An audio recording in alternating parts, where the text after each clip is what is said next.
ఈరోజు రెసిపీ అండి పుదీనా పచ్చడి. ఇలా కానీ పుదీనా పచ్చడి చేశారనుకోండి పిల్లలు పెద్దలు ఇష్టంగా తింటారు. చాలా ఫ్లేవర్డ్గా సూపర్గా ఉంటుంది.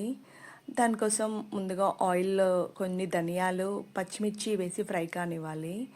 దాంట్లోనే కొన్ని ఓ పిడికెడు పల్లీలు వేయాలి. అవి కొద్దిగా ఫ్రై అయ్యాక కొద్దిగా కరివేపాకు వేసి కొంచెం దోరగా ఫ్రై అయ్యాక పక్కన పెట్టుకోవాలి. ఇంకా కొద్దిగా ఆయిల్ వేసి దాంట్లో మనం కడిగి పెట్టుకున్న పుదీనా వేసి దోరగా వేయించుకోవాలి. కొన్ని మెంతులు వేయాలి, దానివల్ల చాలా టేస్ట్ ఉంటుంది. కొంచెం వేగాక పసుపు వేయాలి. కొంచెం నిమ్మకాయ సైజ్ అంత చింతపండు నానబెట్టి పెట్టుకున్నాను కొన్ని వాటర్ పోసి. ఇది మొత్తం ఫ్రై అయ్యాక ఆ చింతపండు రసం వాటర్తో సహా వేయాలి.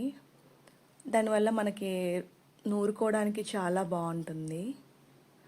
చింతపండు కొద్దిగా ఉడకనివ్వాలి.